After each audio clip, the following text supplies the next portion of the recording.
Hello, everyone. Today I'm gonna talk about the grammaticalization of a very important aspect marker in Mandarin Chinese, which is zhe. I'm gonna first talk about how zhe is used in modern Chinese, and then we're gonna go back to ancient Chinese to check the process of the grammaticalization of zhe. Before we start, I would like to give a very brief introduction on the verb types, since verb types play a very important role in the process of zhe's grammaticalization. Now let's first look at the verb types and also Chinese verb types. We all know that the words like to cut, to put on, to wear, to arrive, to draw, to paint, all these are verbs. But if we look deeper, we will see that these verbs are different because they have different characteristics. According to Wendler, there are four basic verb types, which are activity verbs, accomplishment verbs, state verbs, and achievement verbs. Then how these different types different from each other? First, for activity verbs and accomplishment verbs, they both go for a period of time, but the difference lies in that for activity verbs, there is no defined endpoint, but for accomplishment verbs, there is a defined endpoint. For example, to draw is an activity verb because, first of all, it goes for a process, it goes for a period of time. Secondly, there is no defined endpoint for to draw. However, if we say to draw a picture, that becomes an accomplishment verb because, first of all, it goes for a period of time. It takes a period of time to draw a picture. But secondly, for draw a picture, there is a defined endpoint. When you finish the picture, the action of draw a picture ends. So this is a difference between activity verbs and accomplishment verbs. Then what about state verbs and achievement verbs? Well, first of all, for state verbs and achievement verbs, we don't say they go for a period of time. Secondly, for state verbs, there is no defined endpoint, but for achievement verbs, there is a defined endpoint.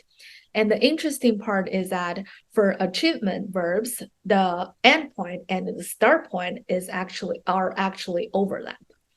Let's give a few examples. For example, in the sentence, Benny knows Mary.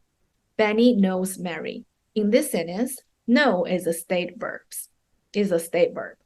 Why is that a state verb? Well, firstly, knows, we don't say knows goes for a period of time. We say go, the verb knows hold for an unbounded period of time. And secondly, for knows, we don't say there is an endpoint when Benny stops knowing Mary. That is weird. For achievement verbs, we can say that the train arrived at 3 p.m. The trains arrived at 3 p.m. In this sentence, arrive is an achievement verb because, first of all, we don't say arrive lasts for a period of time because the moment the trains arrived, the trains arrived. And secondly, different from state verbs, arrive as an achievement verb, it has a defined endpoint. But the interesting thing is that the start point of arrive and end point of arrive actually overlap. They are the same. Again, the moment the train arrived, it arrived. Okay, these are the four basic types of verbs in most of the world languages. However, Chinese verbs don't perfectly fit in these categories. So according to Zhang, Chinese verbs have five different types. So state verbs, achievement verbs, and activity verbs, they are actually similar to the verb types in English. However, Chinese don't have accomplishment verbs. According to Zhang, most of the accomplishment meaning verbs in Chinese are actually expressed by Chinese compounds. Besides these three types, we also have two additional types of verbs, which are achievement state verbs and activity state verbs. Why is that? Because for the verbs in some verbs in Chinese, they can be state verbs. They can also be achievement verbs. These totally depend on the context. The same as activity state verbs. For example, we have 坐 to sit down, to sit. It can be state verbs as the state after you sitting down, but it can also be the achievement verb as in the moment you sit down. It is an achievement verb. The same as activity state verbs. For example, we have 穿. It can be an activity verb, like you put on your jacket. The put on part is an activity. However, if you want to say he is wearing a black jacket, 他穿着黑的夹克衫。他穿着黑的夹克。In this case, 穿 is a state verb. That means that indicates the state after you put on the black jacket. Okay, now let's move on to 这's use in modern Chinese. Basically, 这 in modern Chinese signals a progression of activity and continuation of state. It is used post-verbally and it indicates a relatively static meaning. Also, commonly agreed idea about 这 is that 这 is an imperfective durative marker. We have a very simple example sentence here, which is 下着雨, so fall 着 rain. It means it is raining. Here we can see that 这 is used after the main verb, which is 下. It indicates a relatively static meaning. It is raining. And it signals a progression of activity, which is 下雨, falls the rain. It is raining. And it can also be interpreted as a continuation of state, like 下着雨 in the state of 下雨. According to Zhang, 这 can be used in 4 basic constructions in modern Chinese. The first construction is verb plus 这 plus an object. This construction denotes an action in progression or a state in continuation. But not all state verbs are allowed in this form. For example, permanent states like 是 means or 姓 surname cannot be used in this construction. Here we have an example sentence, which is 人们跳着唱着 people dance 着唱 sing 着 that means people are dancing and singing. Here this construction denotes the progression of sing and dance. It can also indicate the continuation of sing and dance. According to Chen, this construction can be further divided into 2 subcategories. The first one is that when the verb is a volitional verb, then the construction will indicates a more activity-like meaning. It serves the background information for the main part of the sentence. However, if the verb is not volitional or say it's less volitional, then the construction will denote a more static-like meaning for the sentence. Like the existential sentences in Mandarin Chinese. 墙上挂着一幅画, so wall top hang 着 one classifier painting. There is a painting hanging on the wall. In this case, this is like the English there are sentence. So in this case, instead of saying continue the action of hang the picture on the wall, this sentence actually means a state like. It has a state-like meaning. There is a painting hanging on the wall as a state. The second construction is verb 1 plus 这 plus object 1 plus verb 2 plus object 2. This construction denotes 2 events happening at the same time. In this case, verb 1 must be an activity verb, and verb 1 这 object 1 serves as background information. It is the means of verb 2, and verb 2 indicates the purpose of verb 1. So we can see that verb 2 plus object 2 is actually the main part of the sentence, and verb 1 zhe plus object 1 serves as a background information.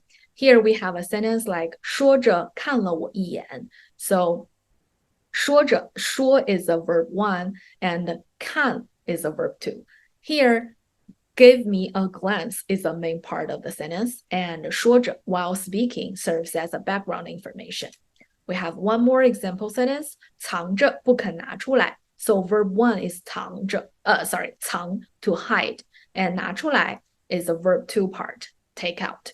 So again, not willing to take it out is the main part of the sentence, and hide something will be the background information for the whole sentence. The third construction is verb 1 zhe, and repeat this part twice. Verb 1 zhe plus a main verb phrase. This construction denotes a verb phrase happens unexpectedly when verb 1 is in progress. Here again, verb 1 must be an activity verb. It serves as a means of the main verb phrase. And verb 1 zhe serves as a background information. For example, we have 说着说着不觉到了门口. So unconsciously arrive at the doorway. So this part is the main part of the sentence. And the repetitive part, verb 1 zhe, so 说着说着 part, while talking part, serves as a background information for the whole sentence. The last construction zhe can appear is subject plus verb plus zhe plus an AP, which is an adjective phrase. This construction denotes the as displays some kind of property through the experience of the verb. Here, the verb should indicate perception, cognition, or emotion. It must correspond to different event types based on the time notions. Here we have two example sentences, like 这个主意听着不错. These ideas sound not bad. 这把椅子坐着很舒服. These chairs sit very comfortable. For the first sentence, the whole sentence, the construction denotes the subject, which is this idea, displays the property of not bad through the experience of the verb, which is sound, listen. The second sentence, 这把椅子坐着很舒服. So the subject, which is this chair, displays the property, which is very comfortable through the experience of the verb, which is sit on. So after checking all these basic constructions, 这 can be used in modern Chinese. We might think about this question. So how does all these functions originate from ancient Chinese? Now we are going to look back in ancient Chinese to check the process of zhe's grammaticalization. According to Peng, there are three basic questions discussing the grammaticalization of zhe among Chinese linguists. The first one is that, what's the arranging of the three functions of zhe? The three basic functions of zhe are marking continuation, marking progression, and marking completion. The second question is that these three functions have the same arranging.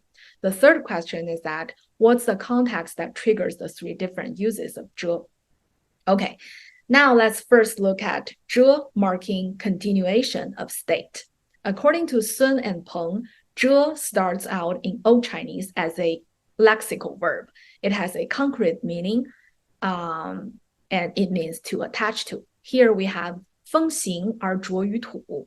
The wind blows and attaches to the earth. 锦如黑子着于面上. Just like the black dust attaches to the surface. 甘露着于树木，不着五谷. The morning dew attaches to the trees and does not attach to the grains. Here we can see clearly that 着 in Old Chinese functions as a lexical verb, meaning to attach to, and it has nothing to do with the aspect marker, which we see in modern Chinese. According to Peng, from northern and southern dynasties, zhe transfers, or like it functions, becomes broader. it changes from a lexical verb to attach to a more directional verb. And it can appear in these two different structures, which is subject plus a verb plus 着 plus location. After the verb, you can also add a noun or a noun phrase after the verb. Here we have 其身坐桌垫上, so sit 遮 in the palace. 藏桌瓶中 hide 遮 in the bottle. 缠着金柱 twist around 遮 the golden pillar. Here after 遮 we have a location, noun or noun phrase.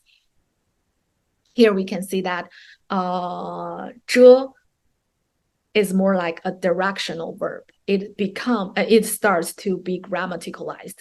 It is more naturally to interpret it as a directional verb, like to, at, in, or 在, or 到 in modern Chinese. Also, we have example sentences where after the verb, we also have a noun phrase functioning as the object of the verb. Here we have 俊拂面着床洗不起. So 俊 is a person's name. 俊 face down to the bed, not willing to get up. We also have 买树着土中, so bury the trees, 着 in the earth. Here we have 面 and 面 in 5a and 树 in 5b. They are noun phrase after the verb. So here we can see the 着 actually functions more like a directional verb. Okay, according to Peng, the 遮 plus location part actually functions as a complement for the verb, the previous verb. And also, Peng finds some example sentences where the location is optional. So Peng uses these kind of examples to show that this use of 遮 might be the arranging of the 遮 in modern Chinese, where 遮 indicates the continuation of state. Here we have 缠遮 and 相持遮. Here the location is actually omitted. So Peng uses this to argue that this might be the arranging of the function of 遮 in modern Chinese, where after 遮 there is no location at all.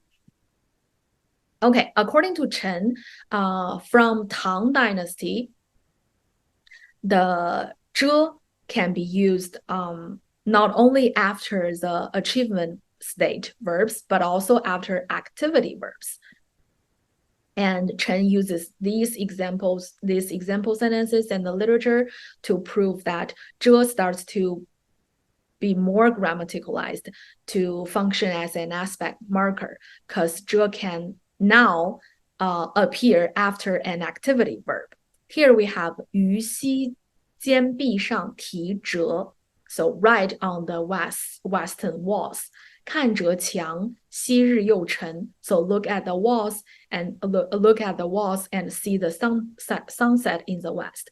Here to write 题 and to look at, to watch, to see are activity verbs.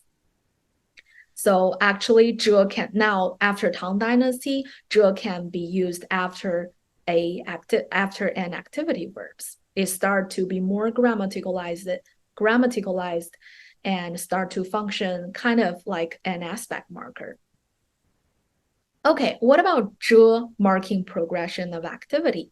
According to Chen, Cao, and Peng, the 遮 functioning as a marker to mark the progression of activity is actually the next stage after 遮 is used to indicate to mark the continuation of state.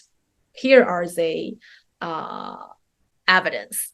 So according to Chen and Peng, actually mainly about from Peng's article, Peng's research, Peng finds the example sentences like in 16 and 17. In 16, we have 深藏着, deeply hide 遮, 留着, to keep it 遮, and 串着共. Here we have a string together 遮. We also have sentences like in 17. So 捉着 catch it and hold it in hand. And we have 把折手指. So hold other people's hand in your hands. Peng argues that if we look deeper and do like more specific analysis, we might find the verbs in 17 are actually different from the verbs in 16, in the sense that for the verbs in 16, like to hide, to keep, or to string together, you actually do not need continuous input of energy to maintain the action. For example, for to hide, if you hide it, it will be hidden. Peng argues that you don't actually need continuous input of energy to hide it.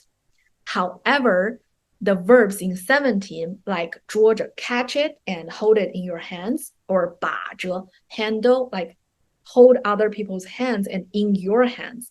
These verbs are actually requiring continuous energy, continuous input of energy to maintain it. Like you hold other people's hands in your hands, you need continuous input of energy to keep other people's hands in your hands. So Peng argues that the fact that 遮 can be used after the verbs, like in 17, that need continuous energy, continuous input of energy, actually shows that 遮 start to be used in much broader context, and 遮 starts to be used to mark the progression of activity. This Peng's argument. I kind of find it makes sense. Yes, to sum up, according to Chen, Sun, Cao, and Peng, the grammaticalization of 遮 is simply, we do a summary here. It's like it starts from a lexical verb that has a concrete meaning, which indicates which means to attach to, and then 遮 start to be used to be a more directional verb. It starts to be used in the construction like verb plus 遮 plus a location. And after that location, the Chinese linguists find that the location part can be actually omitted. It is optional. And after that, 遮 is more broadly used in the constructions where verb has no constraints. So from Wei and Qing dynasty, 遮 start to be, we find literature in which 遮 started to be used to indicate the continuation of state. And after Tang dynasty, we find literature in which 遮 start to be used to indicate the progression of activity. Yeah. I think that's pretty much I would like to share today.